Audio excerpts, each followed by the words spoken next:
Guys, what is going on? Blobs is back. Welcome back to another episode of Top Drives, another episode of what can you get from that pack. Today's pack in question is the one that we're going to be opening today. It is indeed Kimina's collection. Am I saying that right? Last time I said Simina's, and I think that was wrong. But even though someone said that was how you were supposed to pronounce it, but I guess it's not Simina's, and now they're saying it's like it's like how you pronounce Juan, but you know the X is the J, so Himina. Is it? Whatever. But anyway, carbon fiber. I've already opened two, and we opened that like in yesterday's video, I think. We didn't get anything of use. We got like another TVR, and we got like a BMW. And we're going to be reviewing the pack as well. I gotta say, a lot of the cars that you see in this pack are new in a sense where they have changed in rarity. So it's going to be pretty hard for me, this is a disclaimer, it's going to be pretty hard for me to give you an accurate depiction and an accurate, I guess, ranking of where these cars kind of sit. I've only tested some of these cars in one challenge so far, and that is this challenge right here, down to Marina number 6. And I can tell you right now, after doing this challenge, these four-wheel drive cars, even though they have gone down in RQ, have been useless, honestly. So I'll show you some in this collection real quick. I got through this entire challenge by saving RQ and using both my Pagani Huayra tricolors. Luckily enough, that challenge wasn't, wasn't very strict on RQ usage. It was pretty lenient. I could use two RQ94 Pagani Huayra tricolors for most levels because honestly speaking, a lot of the epics were useless. To be fair, I don't have a lot to use, right? I only have a Max Spiker C12 Zagato, which is very useful for that challenge, and then the Subaru WRX, which was completely useless. Honestly, it was terrible for me. And then obviously after that, it was just ultra rares. What I can tell you right now was that to get through that challenge, that level 6 challenge, I got through with the legends and the epics that I use here and there. The C12 is invaluable. I think anything that is rear wheel drive, low ground clearance is going to be invaluable. So, you know, even though these four-wheel drive cars has gone down in RQ, they're probably not going to be that useful. The Acura DNX helped a little bit. I had it at 1 star. It was great. Audi TTR's Roadster, though, still did not use it for that challenge. I mean, there's a 90% win ratio. I really do not know what I use this for. I think it's just like out of pity in clubs. But this thing did not help me in that challenge, okay? I don't have the Murcielago. I don't think that would have helped me that much. But like I said, that's the only test I've put some of these new four-wheel drive cars in. It's the same thing for the ultra rares, right? A lot of them are the four-wheel drive cars that have moved down, like the Audi S5 Coupe, for example, and a lot of other cars that I just do not have. I want to get them, so when we open the carbon fiber pack, I hope we will get them, like the Audi S3, the Maserati Ghibli. I want to test these cars personally to see how well they do.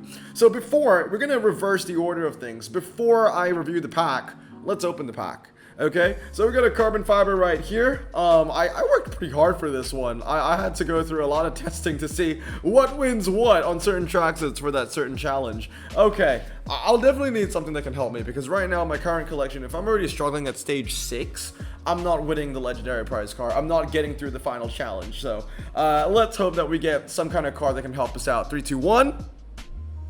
No, not even new. We've opened 3 of those carbon fibers now, and we didn't get a single one that was new. That's really, really disappointing, actually. Okay, let's get into reviewing the pack. Oh, here we go. Without further ado, these are the ranks. Highly versatile, rightly rated, requires some criteria, requires a special tag challenge, and Robin's wondrous world of plus or minus 3 RQ. As always, when I do these videos, I'm going to say it really quickly. My personal opinion, okay? My personal opinion. You can follow what I say or not. That's up to you. But again, I've been playing this game for like 7 going 8 years now. I'm just using, my personal experiences, my personal opinion based off my personal experiences. Cool. Disclaimer for every single one of those videos. Okay, Infiniti QX50. Look, you need a rear-wheel drive all-surface tire car, niche, then, it requires some criteria. Still one of the better cars that you can use. Not a lot of rear-wheel drive all-surface tire cars that are out there. Most of them are four-wheel drive and all-surface tires. This is rear-wheel drive. You can still save a little bit of RQ. 87 handling when you max it out. It's still pretty, actually, sorry, 85 handling when you max it out. It's still okay. I would say requires some criteria. Then we have the Ute. I mean, requires a special tag challenge, I would say. It's not very useful, to be honest. The Holden Acadia is up next, and that, in my opinion, is Robin's Wonders World plus or minus 3 RQ. That thing does not deserve to be an RQ50. I think it should be a super rare, right? I think it should be a 48 or maybe a 49, but definitely not a 50. Even for the Holden 1-tonner, it's kind of tough. Like, where are we going to put it? I mean, the other thing that the 1-tonner brings to the table is that it's relatively light. It's in the name. I don't know how accurate it actually is, but it should be around that. Well, it says 1-tonner, but it's not really that, right? It's still above a ton. It's like a 1.5-tonner, but still, it's light. It's still light for a 4-wheel drive, all-service tire kind of car. BMW 530D, yeah, that's Robin's Wondrous World. That's garbage. Same for this BMW. The Alpha 155 GTA, I think requires some criteria. Not a lot of, 4-wheel drive Italian ultras that handle pretty well. I think of this. I think of like the Alpha Nuvola, I think it's called. And the Nuvola doesn't handle as well as the 155. So honestly, I think, it rides the fine line of beating super rares, but also being a competent ultra rare, depending on the criteria that it's in. But, I think that there are opportunities for this car, so I'm going to give it a mid rating. Moving on is the Nissan Murano AT3 handling when you max it out. Sure. But even then, I think it'll only be useful when it's utilized in a special tag challenge. I don't think it's like hot garbage or anything like that. I mean, it looks like it should be hot garbage, like in terms of design. But the stats, 83, 53 RQ, not too bad. It could definitely be worse. You could be like the Skoda, for example. The Skoda is just, 73 for 55. Dude, come on. I don't think that's a lightweight car. Then we got the Holden Calais. That's up next. Medium ground clearance. Honestly, Robin's Wondrous World of plus or minus 3 RQ. This thing was RQ 50, right? But it went up in RQ because it's seen as a quote-unquote dragster. I don't know why you would see this car as a dragster. It's not a car that you would utilize for a drag. It's not like Hutch releases the speed bump kilometer racetrack or the speed bump half-kilometer racetrack every other day. It's such a rare track set, and I feel like that's the only time a car like this would shine.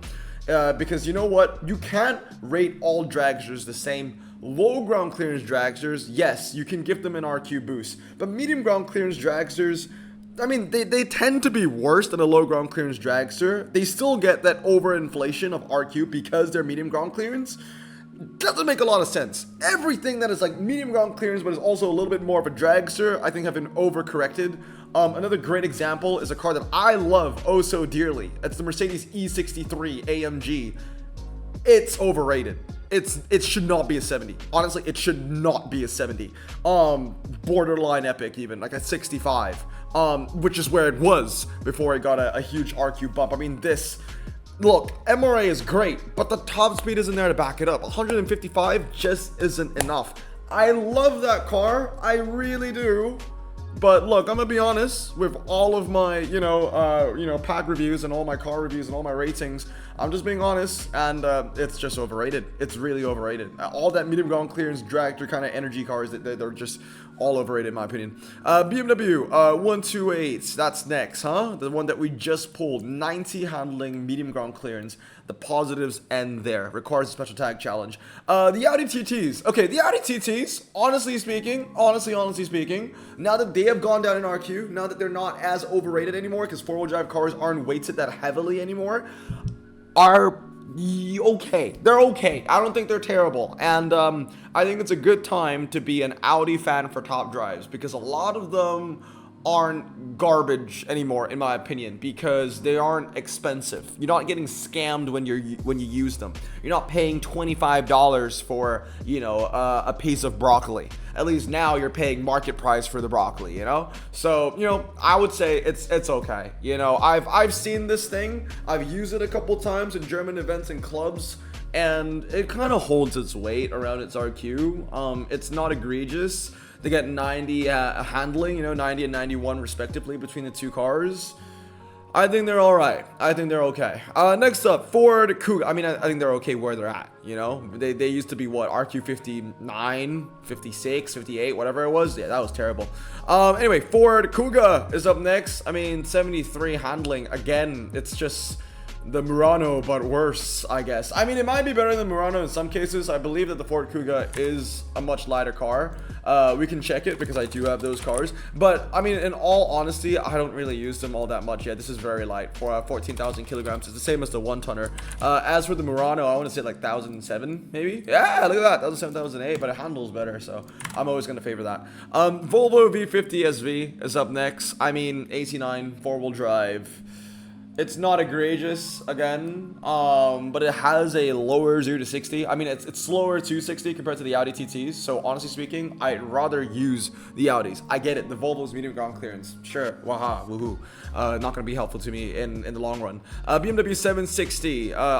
Still garbage, even though it got a massive RQ cut.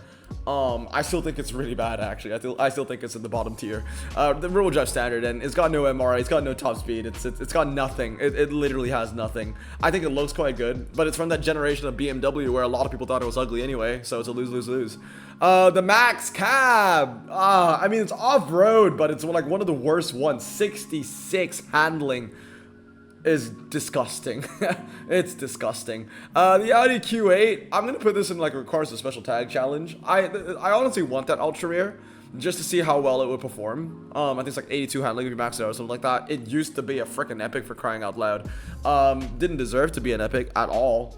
I think it should be a 60. I think I'm fine where it's at. It's not egregious or anything, but I still think that, you know, even if the criteria fit, I think there would still be a better Audi option to use. So yeah, special tag challenge for sure. I don't think it's like in Robin's Wonders World of Plus 3 minus RQ anymore. I don't think it's completely overrated because it's not that RQ65 epic that it used to be, but it's still not a good car.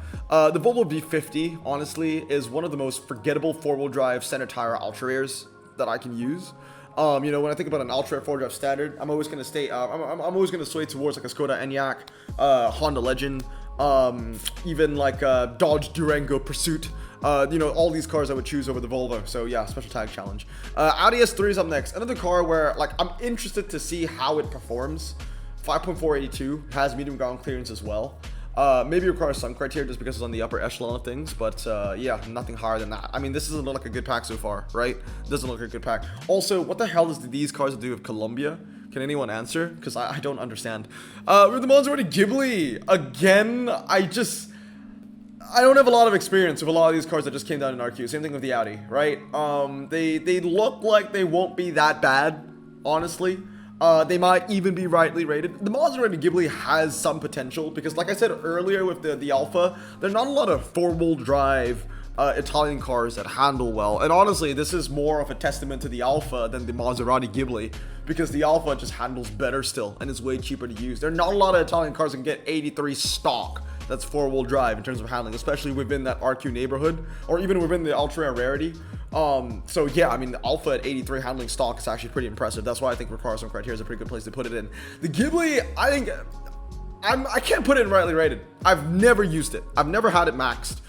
I'll just put it in the middle. I'll slap it in the middle. If anyone knows anything about that Maserati Ghibli, feel free to let me know down in the comments below. I mean, that's the reason why I want to get some of these cars. That's why they're wish listed. I want to get them from the carbon fiber pack so I can, you know, use them and max them and have something new in the garage to play around with and see if it sticks or just sinks. But unfortunately, we got like, what, from our 3 Samina carbon fibers, we got a freaking BMW 53, we got a BMW 50, and then we got like the TVR that we're talking about right now. 4.480, I mean, again, I think honestly it requires a special tag challenge. I think it's one of the worst RQ64s that you can use. I use it in the challenge. In challenge 6, the one that just happened. The only reason why this thing was useful was because it's the only like rear-wheel drive performance car that you could use. All of the other Ultras are just like four-wheel drive. Like literally, I think all of the other Ultras are actually four-wheel drive. I think that's the only rear-wheel drive one that has performance tires. I guess the other one is the Holden Colias, but that's it. You know, so yeah, obviously it will shine in the special tag challenge, but outside of that, it's honestly one of the worst RQ64s. Skoda Enyaq, finally something that's actually good, highly versatile. Sure, I'll put it there. Down in the orange one are great. Wow, terrible pack for ultra-rares, isn't it? All right, moving on to epics. Yeah, the Subaru is garbage. That should go down to an ultra rare. Bentley should go down to an ultra rare. This Audi should go down to an ultra rare. So all of these, you know, although They aren't, you know, RQ 62 worthy. I think they should be 63, 64, 63, honestly. Maybe even 62 for some of them.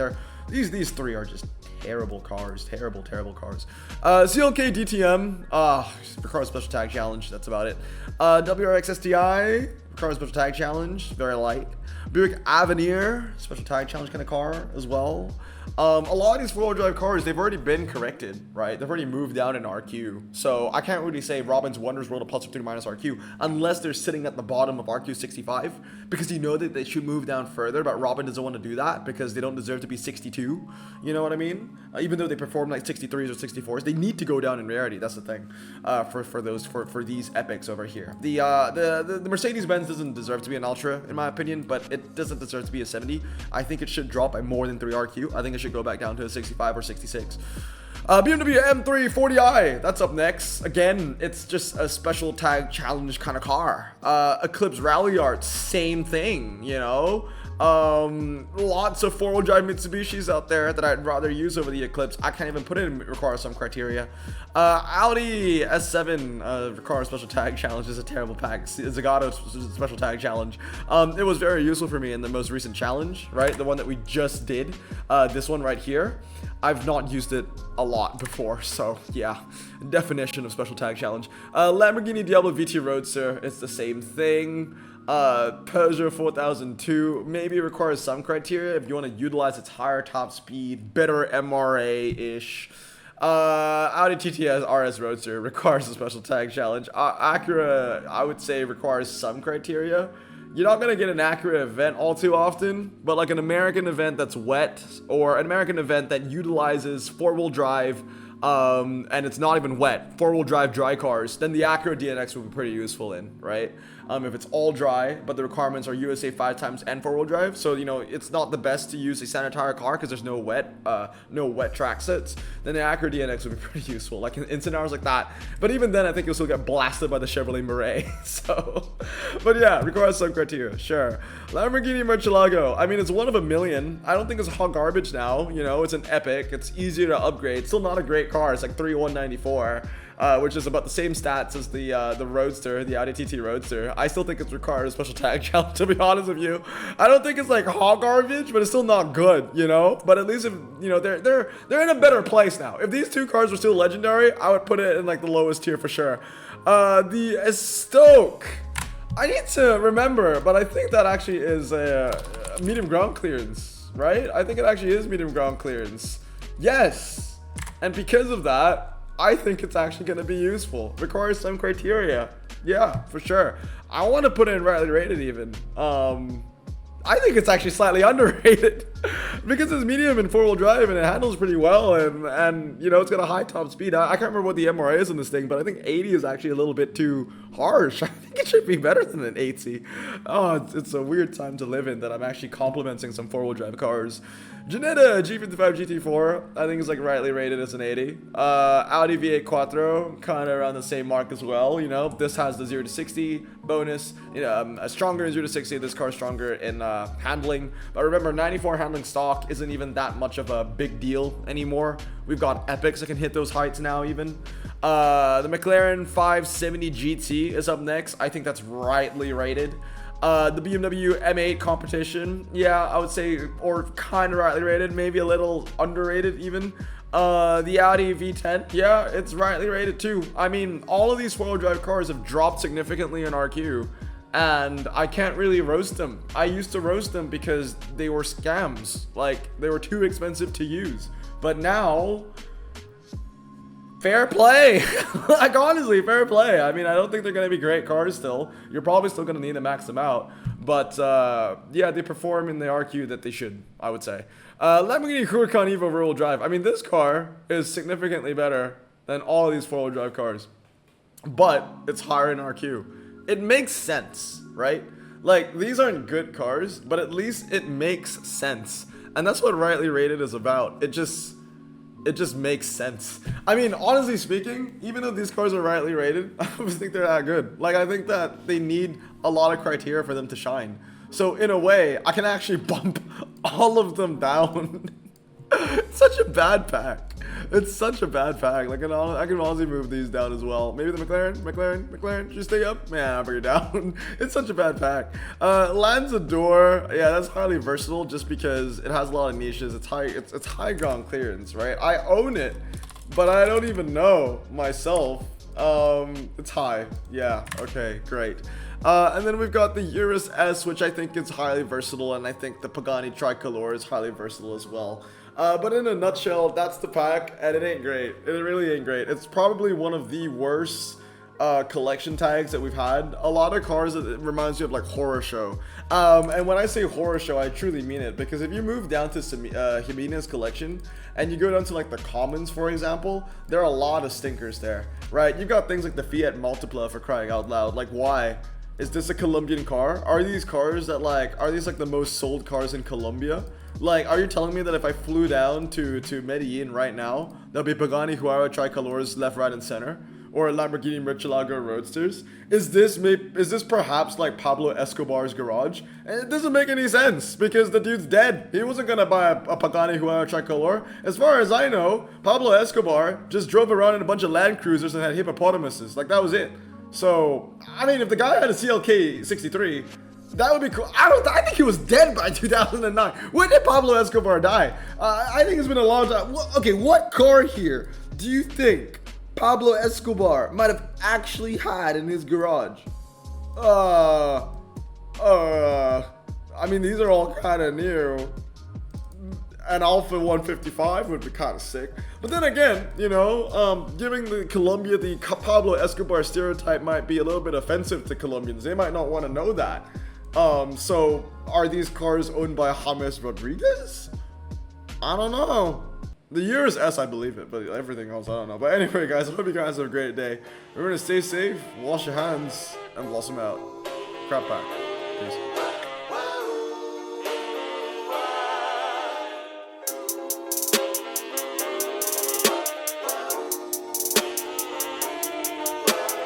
Bro, this song just makes me so happy. Me too. Imagine being Asian in the 50s, looking nifty, leather jacket, looking sleek, look like Presley, look so deadly. Got a jukebox back at home, feeling jazzy, turn it on and play it slow, like the movies with the ladies. They so fine.